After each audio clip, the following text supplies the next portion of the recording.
ভয়াবহ বন্যায় বিপর্যস্ত জনপদ, বৃষ্টিতে নোয়াখালী কুমিল্লায় বেড়েছে পানি, দিশেহারা লাখ লাখ মানুষ।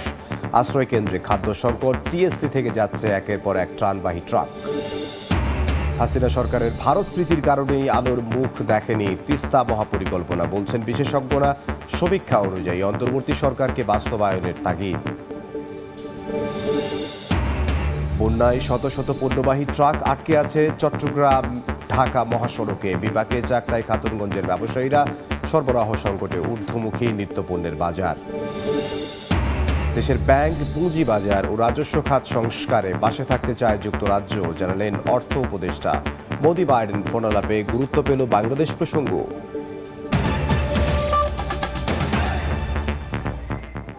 সময় সংবাদের সঙ্গে আছে আমি ইমদাদুল হক। ভয়াবহ বন্যায় বিপর্যস্ত জনপদ, এখনও অপরিবর্তিত লক্ষ্মীপুরের পরিস্থিতি। বানের পানিতে ডুবে আছে হাজার হাজার ঘরবাড়ি। পানিবন্দী হয়ে মানবেতর জীবনযাপন করছে মানুষ। বিপর্যস্ত অবস্থায় গবাদি পশু। সাধারণ মানুষের অভিযোগ, এমন পরিস্থিতিতেও সুযোগ নিচ্ছে অসাধু ব্যবসায়ী চক্র। অস্বাভাবিকভাবে বাড়িয়ে দিয়েছে নিত্যপণ্যের দাম। লক্ষ্মীপুর থেকে বিস্তারিত জানাচ্ছেন আতাউর কাউসার।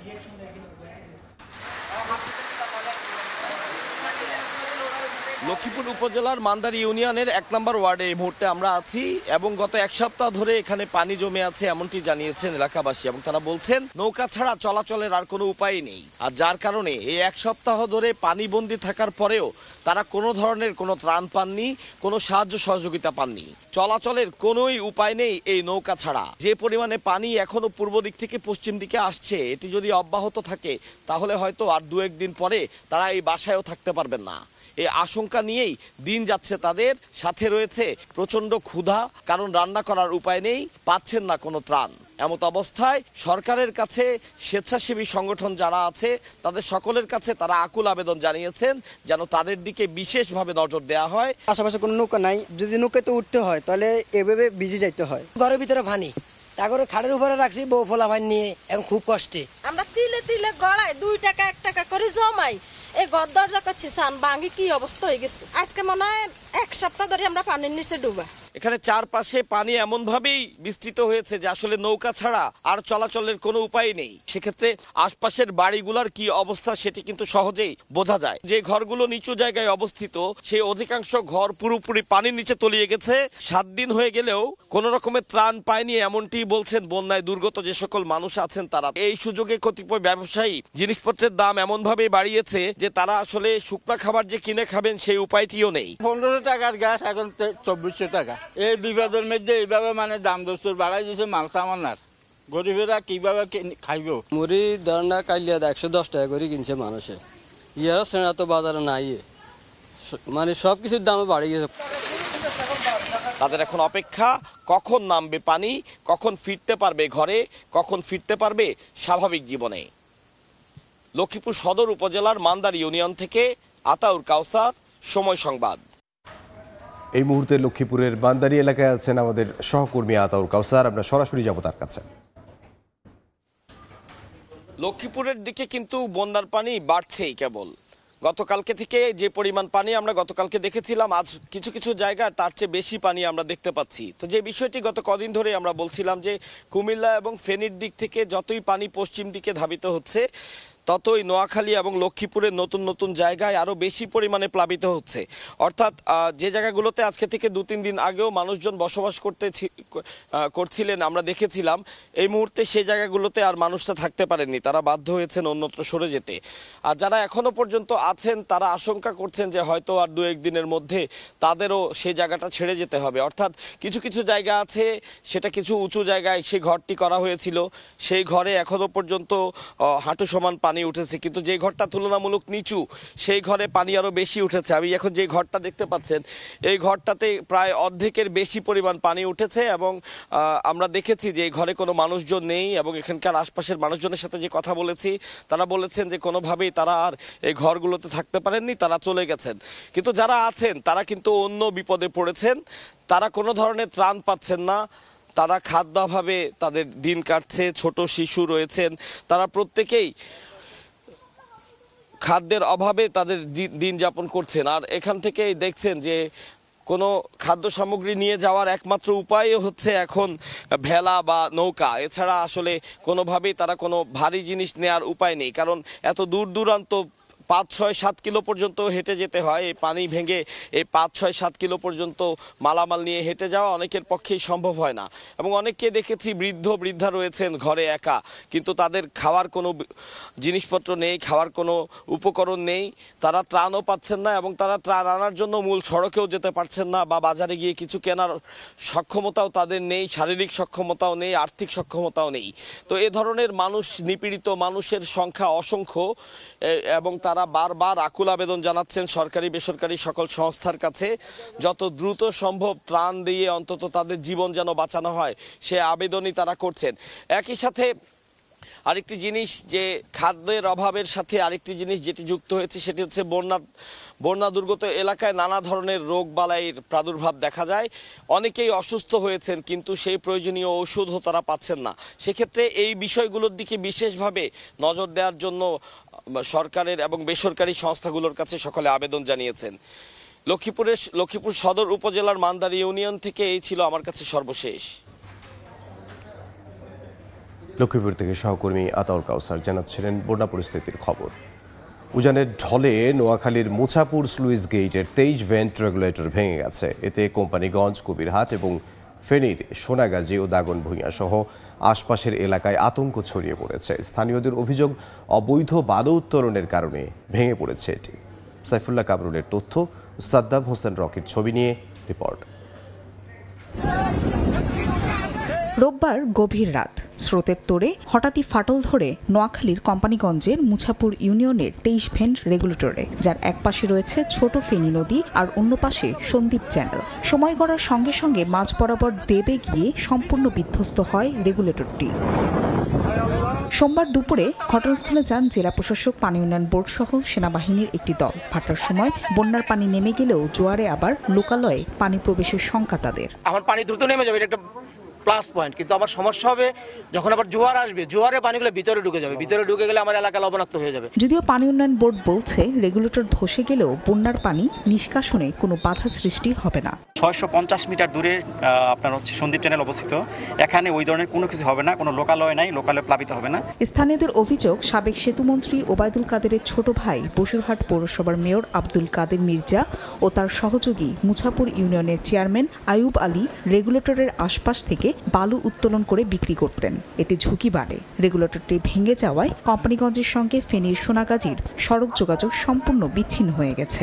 ছোট ফেনী নদীর পাড়ে বসবাসকারী প্রায় 50টি পরিবার আতঙ্কে ঘরবাড়ি ছেড়ে নিরাপদ আশ্রয়ে চলে গেছে। বৃষ্টির পানি মনে করেন ব্রিজ ভাঙি গেছে, আমাদের জায়গা ভাঙি চলে যেতেছে, ঘর দুয়ার সব কিছু কোনো রকম আমরা যান বাসায় মনে করেন চলে যেতে। ওবায়দুল কাদেরের ভাই আব্দুল কাদের মির্জা, তার নেতৃত্বে মুছাপুর ইউনিয়নের চেয়ারম্যান, তারা বালু উত্তোলন করে সম্পূর্ণ কোল করে ফেলেছে।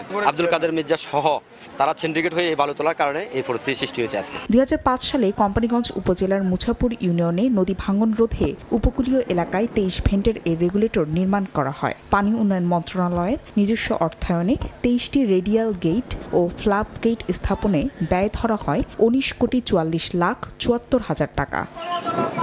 সময় সংবাদ, নোয়াখালী। বন্যা দুর্গত মানুষের জন্য ট্রাকে করে ঢাকা বিশ্ববিদ্যালয় থেকে ত্রাণ পাঠানো হচ্ছে। এই মুহূর্তে টিএসসিতে আছেন সহকর্মী মেহেদী হাসান, সরাসরি যাব তার কাছে। ঢাকা বিশ্ববিদ্যালয়ের যেই আসলে টিএসসি এলাকা থেকে শুরু করে ভেতরের দিকে প্রবেশ করতেই যেখানে অল্প একটু জায়গা রয়েছে, সেই জায়গাটুকু শেষ পর্যন্ত কিন্তু ত্রাণের ভান্ডার আমরা দেখতে পাচ্ছি। অর্থাৎ ভলান্টিয়ার যারা রয়েছে তারা যেমনটি বলছেন যে প্রতিদিনের ত্রাণগুলো কিন্তু এখানে সংগ্রহ করা হয় এবং সেই প্রতিদিনের ত্রাণগুলো সংগ্রহ করার পর তা ভলান্টিয়ারদের মাধ্যমে রক্ষণাবেক্ষণ অর্থাৎ তারা প্রস্তুত করে নতুন করে প্যাকেট করে কিন্তু তারা সেগুলো পৌঁছে দিচ্ছেন, অর্থাৎ ট্রাকের মাধ্যমে করে পৌঁছে দিচ্ছেন বন্যা দুর্গত এলাকায়। এবং বিশেষ করে একটু জানিয়ে রাখি যে এই মুহূর্তে আমরা যেমনটি দেখছি যে ত্রাণের যেই আসলে প্যাকেটগুলো ছিল, বিশেষ করে যারা নিয়ে এসেছেন তারা কিন্তু বিভিন্ন ধরনের সামগ্রী নিয়ে এসেছেন, বিশেষ করে কাপড়, শুকনো খাবার থেকে শুরু করে পানীয় খাবার, অর্থাৎ সব ধরনের জিনিস কিন্তু এখানে রয়েছে। অর্থাৎ তারা সেগুলো কিন্তু আলাদা আলাদা করে আলাদা আলাদা প্যাকেট করছেন। সেই প্যাকেট করে কিন্তু শুধু শিশু, বয়স্ক এবং মহিলাদের জন্য আলাদা আলাদা প্যাকেট করে কিন্তু তারা প্রস্তুত করছেন ত্রাণ পৌঁছে দেওয়ার জন্য। এবং আমরা কথা বলেছিলাম এখানকার ভলান্টিয়ারদের সাথে, তারা আসলে যেমনটি বলছেন তারা বেশ কয়েকটি উপায়ে কিন্তু এই ত্রাণগুলো পৌঁছে দিচ্ছেন। ট্রাকে করে কিন্তু বন্যা দুর্গত এলাকা যেই পর্যন্ত আসলে ট্রাক যেতে পারছে সেই জায়গাগুলো পর্যন্ত কিন্তু তারা ট্রাকে পৌঁছে দিচ্ছেন, এবং এর বাইরেও তাদের সাথে কিন্তু প্রশাসনের একটি আসলে প্রশাসনের মাধ্যমেও কিন্তু তারা ত্রাণ পৌঁছে দিয়েছেন। তারা আমাদেরকে যেমনটি জানিয়েছেন যে বিমান বাহিনীর মাধ্যমেও কিন্তু বন্যা দুর্গত এলাকা অর্থাৎ গভীর ভেতরে যে জায়গাগুলো রয়েছে গাড়ি পৌঁছাতে পারছে না। অনেকে অভিযোগ করছিল যে আসলে ভেতরে কিন্তু ত্রাণ না পাওয়ার, অর্থাৎ যেসব এলাকায় বেশি পরিমাণে পানি সেসব এলাকায় কিন্তু হেলিকপ্টার যোগে কিন্তু তাদের কাছে ত্রাণ পৌঁছে দেওয়ার ব্যবস্থা করছেন।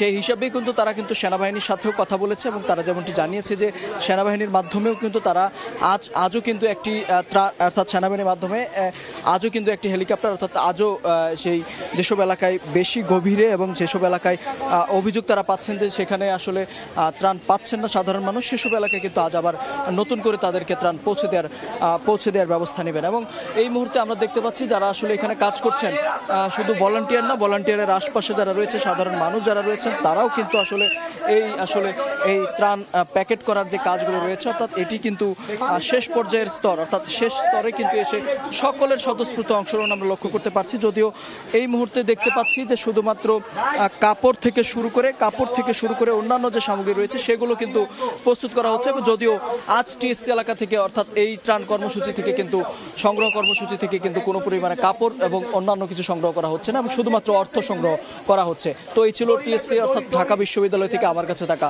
সবশেষ তথ্য। মেহেদী হাসান, ঢাকা বিশ্ববিদ্যালয় থেকে। উজানের ঢলে নোয়াখালীর মুছাপুর স্লুইস গেটের 23 ভেন্ট রেগুলেটর ভেঙে গেছে। এই মুহূর্তে কোম্পানিগঞ্জে আছেন সহকর্মী আতিয়ার সজল, যাব তার কাছে।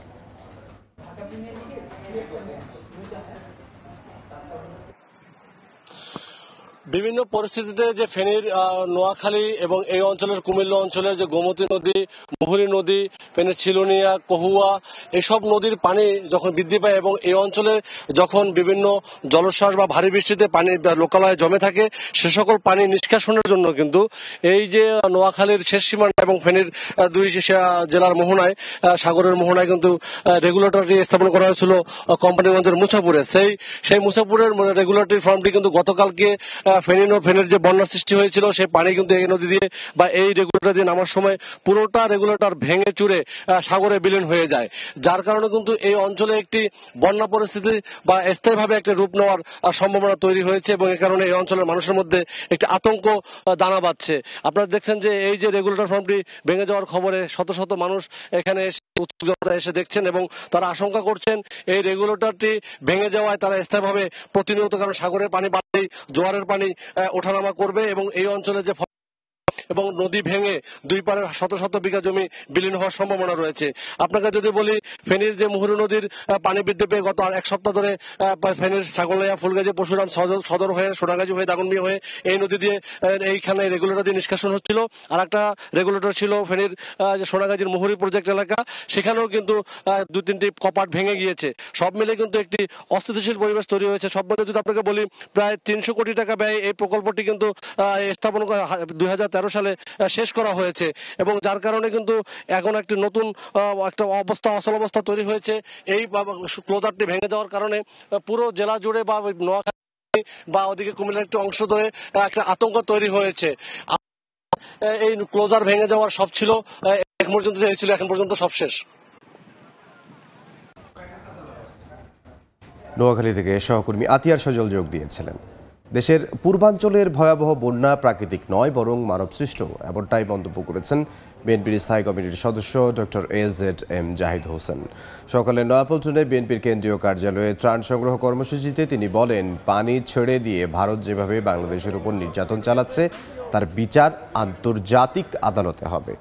ধর্ম বর্ণ নির্বিশেষে বন্যার্তদের সহায়তায় সবাইকে এগিয়ে আসার আহ্বান জানিয়ে ডক্টর জাহিদ বলেন, বিএনপির কেন্দ্রীয় কার্যালয়ে দিনরাত 24 ঘণ্টা ত্রাণ সংগ্রহ কার্যক্রম অব্যাহত থাকবে।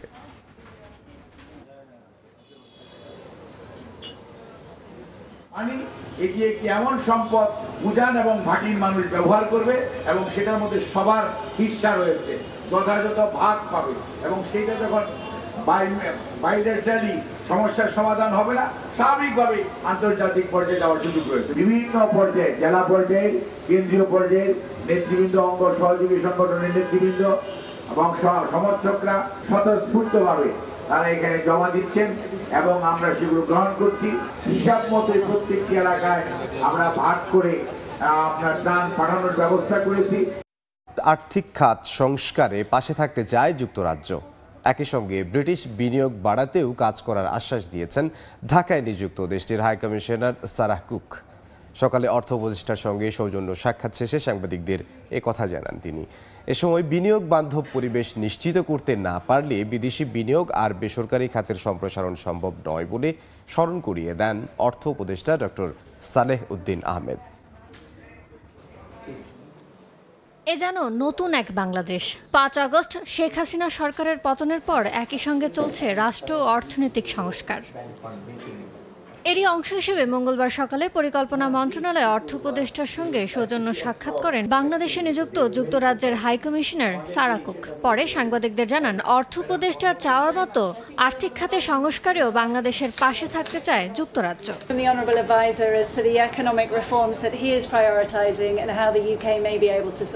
জানান, বাংলাদেশে বিনিয়োগ বাড়াতেও যুক্তরাজ্যের ব্যবসায়ীদের আগ্রহী করতে কাজ করছেন তারা।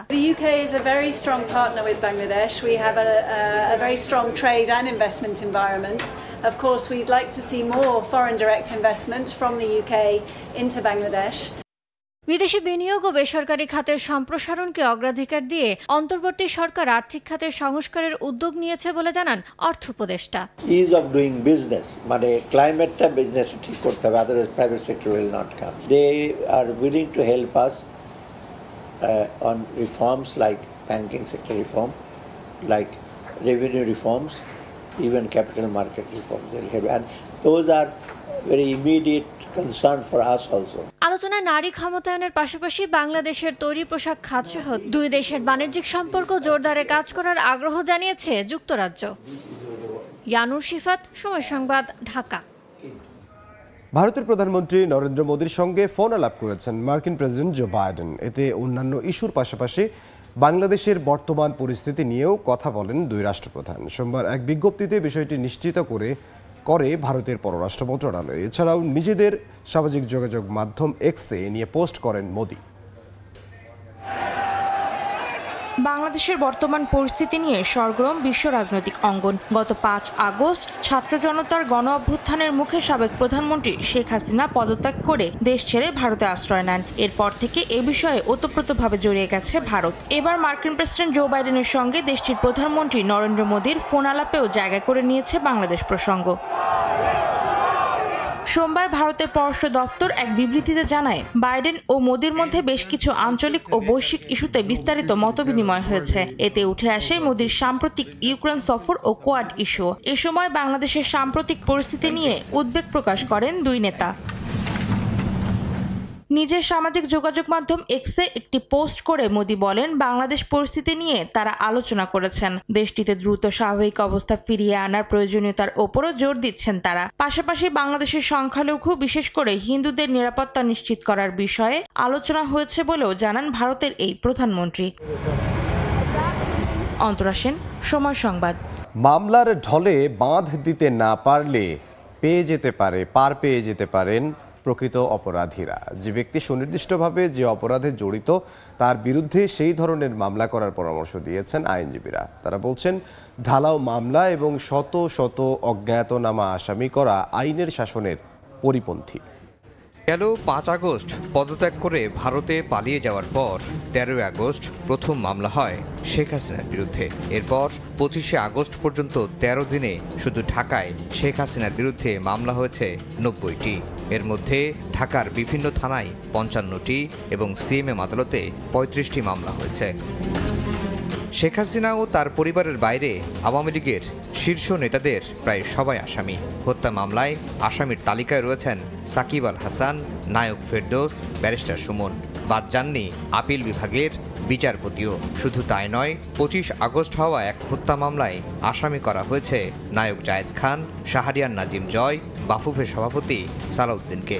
রয়েছে অজ্ঞাতনামা শত শত আসামি। যে কায়দা ও ঢঙে শেখ হাসিনা সরকারের পতনের আগে মামলা হয়েছিল বিএনপির বিরুদ্ধে, একই কায়দায় 5 আগস্টের পর মামলা শুরু হয় আওয়ামী লীগের বিরুদ্ধেও। ১/১১ সময় যেভাবে দুর্নীতির মামলা ও ব্যাংক অ্যাকাউন্ট জব্দ হয়, একইভাবে এবারও মামলা হচ্ছে। আইনজীবীরা বলছেন, এভাবে মামলা হলে পার পেয়ে যেতে পারে প্রকৃত অপরাধীরা। এই ধরনের ইনডিসক্রিমিনেট মামলা যারা করছেন, বিচার বিশ্লেষণ ছাড়াই যারা মামলা করছেন, আমার বিবেচনায় তারা আইনজীবীর পরামর্শ নেওয়া উচিত এবং এই ধরনের বিচারহীনভাবে এলোমেলোভাবে মামলা করলে যে প্রকৃত অপরাধ আছে এটাই বরঞ্চ ঢাকা পড়ে যাবে। সুনির্দিষ্টভাবে মামলা দায়ের করা, অজ্ঞাতনামা 1500 জন, অজ্ঞাতনামা 2000 জন, এটা বরঞ্চ মামলার প্রকৃত বিচারের পরিবর্তে বিচার করার ক্ষেত্রে বাধা হিসাবে দাঁড়াবে। এমন ঢালাও মামলা আইনের শাসনের পরিপন্থী বলেও মনে করছেন আইনজীবীরা।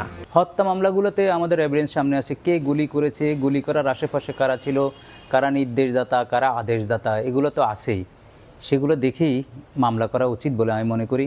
সরাসরি অপরাধীকে যদি সম্পৃক্ত না করে অনেক দূরবর্তী বা রিমোটের অপরাধীকে আপনি যদি মামলায় সম্পৃক্ত করেন, সেটিও দুর্বল হবে। মাধ্যমিক পর্যায়ে শিক্ষা ব্যবস্থার সংস্কার চেয়ে রিট হয়েছে উচ্চ আদালতে। রিটে ভুল পাঠ্যক্রম প্রণয়নকারীদের চিহ্নিত করতে তদন্ত কমিটি গঠনের নির্দেশনা চাওয়া হয়েছে।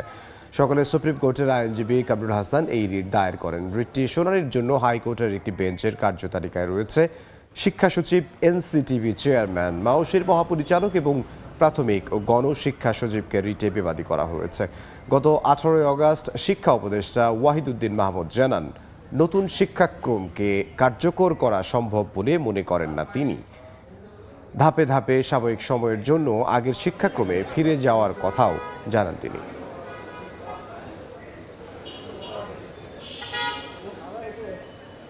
ভূ রাজনৈতিক ক্ষেত্রে ভারতের কর্তৃত্ববাদী স্বার্থ আর বিগত সরকারের অতি ভারত প্রীতির কারণেই আলোর মুখ দেখেনি তিস্তা চুক্তি ও মহাপরিকল্পনা।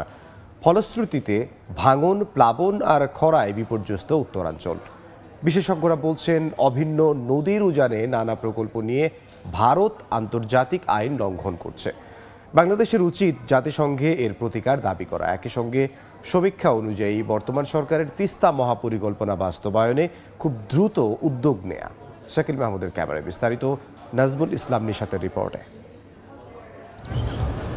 1997 সালে জাতিসংঘ পানি প্রবাহ কনভেনশন অনুযায়ী অভিন্ন নদীর পানি এমনভাবে ব্যবহার করা যাবে না যাতে ভাটির দেশ ক্ষতিগ্রস্ত হয়। অথচ তিস্তাও এর উপনদীতে গজলডোবা সহ একাধিক বাঁধ, খাল ও জলবিদ্যুৎ প্রকল্প নির্মাণ করে দীর্ঘ সময় ধরে একতরফাভাবে পানি প্রত্যাহার করছে ভারত। এমনকি কোনো পূর্বাভাস ছাড়াই পানি ছাড়ছে উজানের এই দেশ। এতে ভয়াবহ বন্যার মুখোমুখি হতে হচ্ছে বাংলাদেশকে, আর শুষ্ক মৌসুমে মিলছে না কাঙ্ক্ষিত পানি। অভিন্ন নদীতে কোনো প্রকল্প গ্রহণ করে সেটি জানানোর নিয়ম, যদি কখনো পানি ছেড়ে দিতে হয় সেটাও জানানোর নিয়ম। তারা কিন্তু বারবার কোনো রকম না জানিয়ে এই পানি ছেড়ে দেয়। এমন পরিস্থিতিতে দাবি ওঠে তিস্তা মহাপরিকল্পনা বাস্তবায়নের। 2018 সালে যার একটি সমীক্ষা শেষ করে চীন, কিন্তু ভূরাজনৈতিক দ্বৈরথে সেই প্রকল্প ভারতের হস্তক্ষেপে ঝুলে যায়। অধিকার কর্মীরা বলছেন, ভারতের কর্তৃত্ববাদী স্বার্থ আর বিগত সরকারের অতি ভারত প্রীতির কারণে শুধু তিস্তা মহাপরিকল্পনাই নয়, আটকে আছে তিস্তা চুক্তিও। কেন এই অঞ্চলের মানুষ ভারতের বিরোধিতা করতেছে? কারণ তিস্তা 1.5 যুগ ধরে ঝুলে আছে। এখানে আমাদের দেশের যে স্বার্থ, বন্ধুত্বমূলক স্বার্থ এখানে রূপান্তরিত হয় নাই, কর্তৃত্ববাদী স্বার্থ রূপান্তরিত হয়েছে। ভারতের এমন আগ্রাসী নীতির কারণে মারাত্মক সংকটে উত্তরের জনজীবন, চাষাবাদ, প্রাণবৈচিত্র্য সহ সামগ্রিক পরিবেশ। প্রত্যাশা, বর্তমান সরকারের হাত ধরেই বাস্তবায়নের পথে হাঁটবে উত্তরের কোটি মানুষের স্বপ্ন তিস্তা মহাপরিকল্পনা। একই সঙ্গে আলোর মুখ দেখবে তিস্তা চুক্তিও। নাজমুল ইসলাম নিশাত, সময় সংবাদ, রংপুর। বন্যার কারণে শত শত পণ্যবাহী পরিবহন আটকে আছে ঢাকা চট্টগ্রাম মহাসড়কে। এতে পরিবহন সংকটে দেশের ভোগ্য পণ্যের সবচেয়ে বড় পাইকারি বাজার চট্টগ্রামের চাকতাই খাতুনগঞ্জ। বেচা বিক্রিতেও দেখা দিয়েছে স্থবিরতা। সরবরাহ সংকটে দাম বেড়েছে বেশ কিছু পণ্যের। বন্যার প্রভাব পড়েছে দেশের দক্ষিণ পূর্বাঞ্চলের অর্থনীতিতে। স্বাভাবিক সময়ে ট্রাক, কাভার্ড ভ্যানের দীর্ঘ সারিতে যানজট লেগে থাকতো দেশের সবচেয়ে বড় ভোগ্যপণ্যের পাইকারি বাজার চট্টগ্রামের খাতুনগঞ্জে। তবে গত এক সপ্তাহ ধরে পাল্টে গেছে সেই চিত্র। পানি উঠায় শত শত পণ্যবাহী পরিবহন আটকে আছে ঢাকা চট্টগ্রাম মহাসড়কে। সড়কে পরিবহন জটের কারণে ঢাকার বাজারে পণ্য নিয়ে আসা ট্রাকের সংখ্যা কমেছে। অন্যদিকে পণ্য পরিবহন সংকটে পড়েছে খাতুনগঞ্জ, কমে গেছে বেচাকেনাও। বন্যা পরিস্থিতি শিগগিরই উন্নতি না হলে সংকট আরও বাড়ার আশঙ্কা ব্যবসায়ীদের। কাজ না থাকায় কর্মহীন অনেক শ্রমিকও। বন্যার পানির জন্য মালটাল আসে না। গত সপ্তাহ এই বর্তমানে সপ্তাহ 2 সপ্তাহ পর্যন্ত মাল আসে নাই। এখানে বিভিন্ন জায়গা থেকে পণ্য সরবরাহ হয়, আবার এখানে বিভিন্ন জায়গা থেকে পণ্য আনা হয়। সেক্ষেত্রে আমরা দুটো সমস্যা ফেস করছি। গাড়ি ঘোড়া কম আসে, মাল কম আসে, যানজটের লেগে আসতেছে না, রোডঘাট ভাঙ্গা। সরবরাহ সংকটে দাম বেড়েছে বেশ কিছু নিত্যপণ্যের। এরই মধ্যে 4-5 দিনের ব্যবধানে পেঁয়াজের দাম কেজিতে 20 টাকা পর্যন্ত বেড়েছে। এছাড়া দাম বেড়েছে রসুনেরও। আগে থেকে বাড়তে থাকা ডালের দামের সঙ্গে আমদানি কম থাকায় নতুন করে ছোলার দামও বেড়েছে। বাজার প্রায় সেম আছে, হয়তো কোনো যেসব মাল একটু শর্ট আছে ওগুলো 2-1 টাকা বেশি বলতে। সব ধরনের ভোজ্য তেলের দাম কেজিতে 2 টাকা বেড়েছে, তবে পর্যাপ্ত সরবরাহ থাকায় কমেছে চিনির দাম। আমরা প্রতি কেজি 122 টাকা করে বিক্রি করতেছি কেজি, আবার সোয়াবিন বিক্রি করতেছি 156 টাকা কেজি। সাধারণ সময়ে চাকতাই খাতুনগঞ্জে প্রতিদিন গড়ে 250 থেকে 300 ট্রাক ভোগ্যপণ্য পরিবহন হয়ে থাকে। ফেরদৌস লিপি, সময় সংবাদ, চট্টগ্রাম। অন্তর্বর্তী সরকার প্রধান ডক্টর ইউনূসের হাত ধরে মার্কিন বাজারে জিএসপি সুবিধা ফিরে পাবে বাংলাদেশ। নোবেল জয়ের বিশ্বব্যাপী গ্রহণযোগ্যতার কারণে এমন স্বপ্ন দেখছেন আশাহত ব্যবসায়ীরা। যদিও ব্যক্তির চেয়ে বাণিজ্যিক সম্পর্ক জোরদারের পরামর্শ দিচ্ছেন অর্থনীতিবিদরা।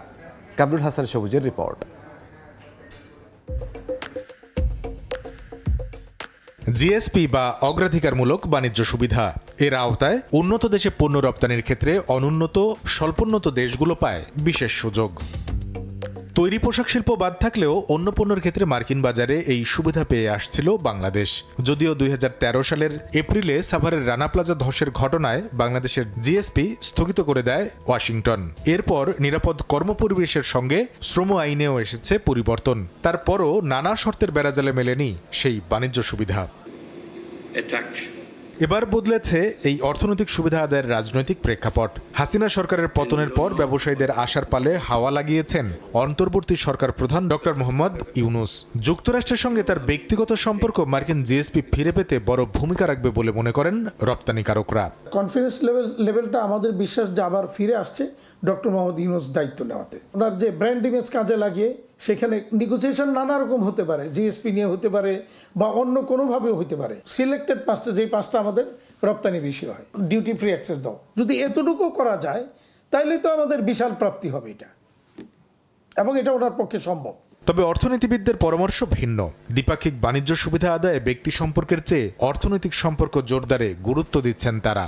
এখন যদি ভিয়েতনাম ইউএস মার্কেটে জিএসপি পেতে পারে বা ইথিওপিয়া যদি জিএসপি পেতে পারে, তাহলে বাংলাদেশ কেন পেতে পারবে না? পার্সোনালিটির চেয়ে পলিসিটা বেশি ইম্পর্টেন্ট। কারণ ওখানে ধরেন আপনি বিল ক্লিন্টনকে চেনেন বা হিলারি ক্লিন্টনের সাথে আপনার বন্ধুত্ব আছে, সেটা দিয়ে তো শুধু আমেরিকান সরকারের পলিসি আপনি চেঞ্জ করতে পারবেন না। যেখানে হয়তো আপনি একটু তাড়াতাড়ি করতে পারবেন, কিন্তু ওদের যে ক্রাইটেরিয়াগুলি আছে সেটা তো আপনাকে স্যাটিসফাই করতে হবে। কারণ আমেরিকান সরকারও তো, তাদেরও তো অভ্যন্তরীণ একটা কনস্টিটিউয়েন্সি আছে। নতুন করে মার্কিন জিএসপি ইস্যুতে এবার যেন অগ্রাধিকার পায় তৈরি পোশাক খাত, সেই দাবিও ব্যবসায়ীদের। কারণ ইউরোপের পরই বাংলাদেশি তৈরি পোশাকের বৃহত্তম বাজার মার্কিন যুক্তরাষ্ট্র। আমরা কিন্তু গার্মেন্টে আমেরিকায় জিএসপি কখনো পাইনি। কামরুল হাসান সবুজ, সময় সংবাদ, ঢাকা। 2014-2018 সালের জাতীয় নির্বাচন কমিশন নিয়োগ ও দায় মুক্তি কেন অবৈধ নয় জানতে চেয়ে হাইকোর্টে রুল জারি করা হয়েছে। এ বিষয়ে কথা বলছেন আইনজীবী, সরাসরি যাব সেখানে।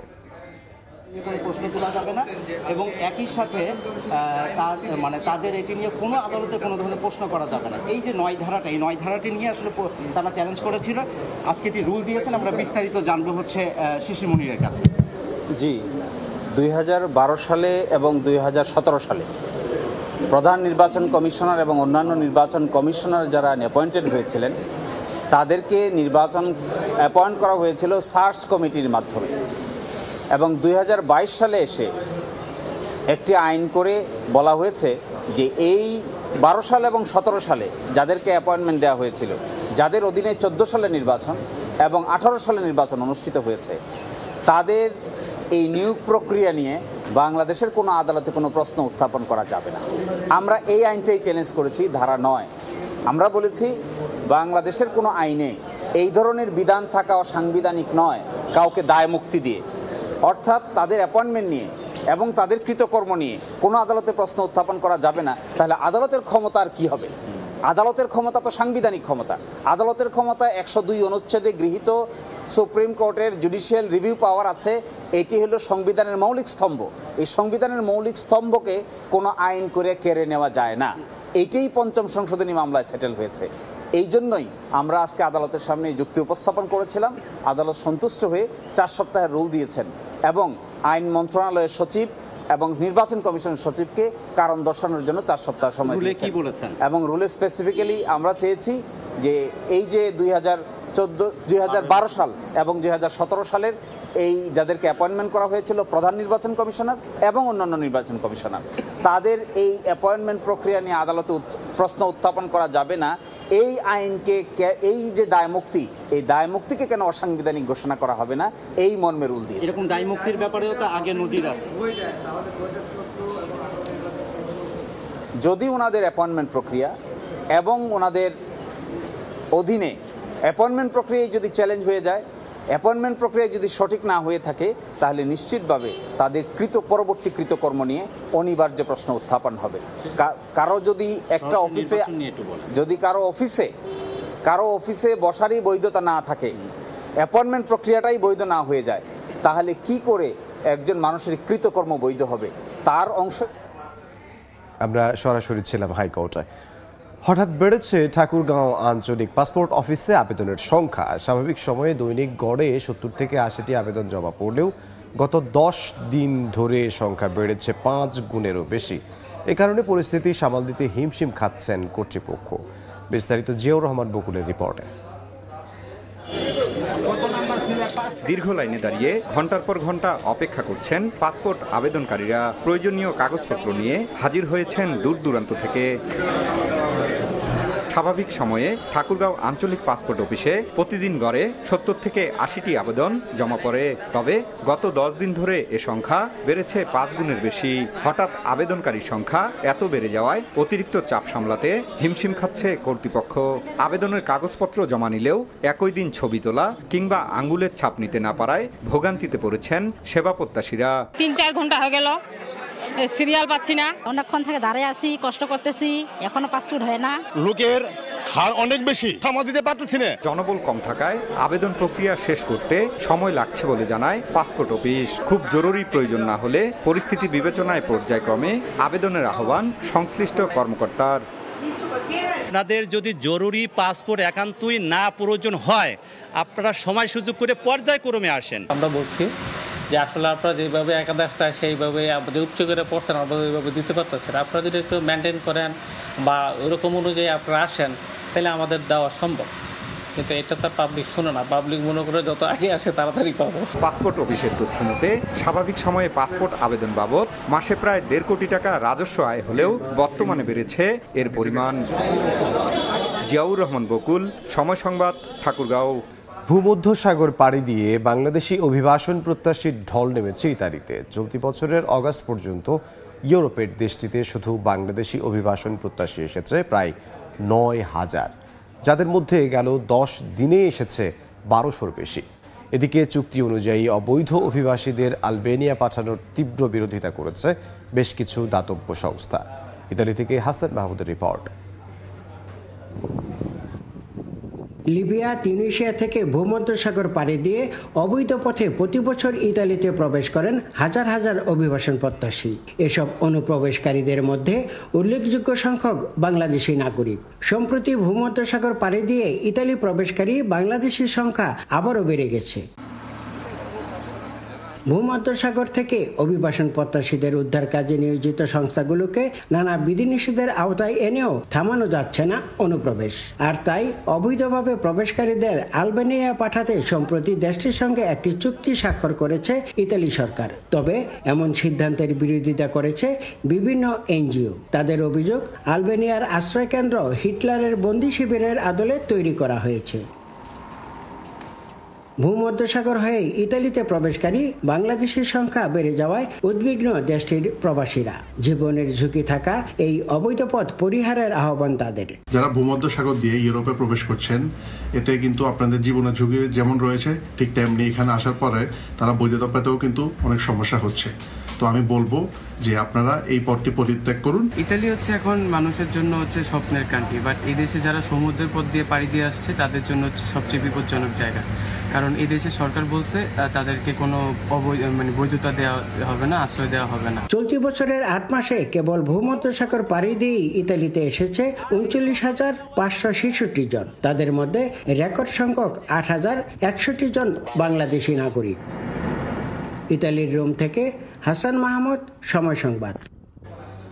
বন্যা কবলিত এলাকায় পরিবার পরিজন আটকে থাকার খবরে আহাজারি করছেন মালদ্বীপে বসবাসরত অসংখ্য প্রবাসী।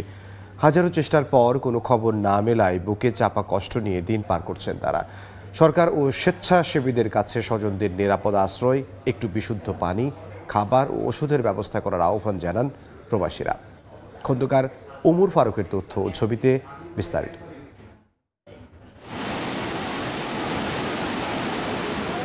গত কয়েকদিন যাবৎ দানব আকার ধারণ করেছে বাংলাদেশের বন্যা পরিস্থিতি। দেশের 12টি জেলার বিস্তীর্ণ অঞ্চলে পানিবন্দী হয়ে আটকে আছেন লাখ লাখ মানুষ। নিরাপদ আশ্রয় সহ খাবার ও পানির অভাবে হাহাকার করছেন অনেকে। অনেক জায়গায় মোবাইল নেটওয়ার্ক ও বিদ্যুৎ না থাকায় যোগাযোগ বিচ্ছিন্ন হয়ে পড়েছে। এমন পরিস্থিতিতে প্রবাসীরা পরিবারের সঙ্গে যোগাযোগ করতে না পেরে আহাজারি করছেন দূর প্রবাস থেকে। মালদ্বীপে থাকা প্রবাসী বাংলাদেশিদের বেশিরভাগের বাড়ি ফেনী, কুমিল্লা, নোয়াখালী, চট্টগ্রাম, লক্ষ্মীপুরে। পরিবার ও স্বজনদের খবর না পেয়ে উদ্বেগে সময় কাটছে অনেক প্রবাসীর। আমার পরিবারের সাথে গত বুধবার সর্বশেষ কথা হয়েছিল। তো এরপর থেকে আজ পর্যন্ত আমি আমার পরিবারের কারোর সাথে যোগাযোগ করতে পারি নাই। এখন ওরা কি খাচ্ছে বা পানি আছে কিনা, এই কোনো ধরনের তাদের সাথে আমরা যোগাযোগ করতে পারতেছি না। আজ 3-4 দিন হলো পরিবারের কারোর সাথেই যোগাযোগ করতে পারতেছি না, ফোনে কোনো সংযোগ পাচ্ছি না, খুব কষ্টে আছি। সরকার এবং স্বেচ্ছাসেবীদের কাছে স্বজনদের নিরাপদ আশ্রয়, একটু বিশুদ্ধ পানি, খাবার ও ওষুধের ব্যবস্থা করার আহ্বান জানান অনেক প্রবাসী। বৃদ্ধ মা বাবা তারাও খুব কষ্টে আছে, ছেলেমেয়েরা খুব কষ্টে আছে, পুরো ফ্যামিলিটাই পানির নিচে আছে। আমি বাংলাদেশ সরকারকে অনুরোধ করব, ওনারা যেন আমাদের এই ফ্যামিলিদের পাশে ওদের সাহায্যের হাত বাড়ায়। মালদ্বীপে প্রায় 1.5 লাখ প্রবাসী বাংলাদেশি বিভিন্ন পেশায় কর্মরত আছেন। সময় সংবাদ, মালদ্বীপ। এ পর্যায়ে শীর্ষ সংবাদগুলো জানিয়ে দিচ্ছে আরও একবার। ভয়াবহ বন্যায় বিপর্যস্ত জনপদ, বৃষ্টিতে নোয়াখালী, কুমিল্লায় বেড়েছে পানি, দিশেহারা লাখ লাখ মানুষ। আশ্রয় কেন্দ্রে খাদ্য সংকট, টিএসসি থেকে যাচ্ছে একের পর এক ত্রাণবাহী ট্রাক। হাসিনা সরকারের ভারত প্রীতির কারণেই আলোর মুখ দেখেনি তিস্তা মহাপরিকল্পনা, বলছেন বিশেষজ্ঞরা। সমীক্ষা অনুযায়ী অন্তর্বর্তী সরকারকে বাস্তবায়নের তাগিদ। এবং দেশের ব্যাংক, পুঁজিবাজার ও রাজস্ব খাত সংস্কারে পাশে থাকতে চায় যুক্তরাজ্য, জানালেন অর্থ উপদেষ্টা। মোদি বাদল ফোনালাপে গুরুত্ব পেল বাংলাদেশ প্রসঙ্গ। এই ছিল সময় সংবাদের, সঙ্গে থাকুন সময়ের।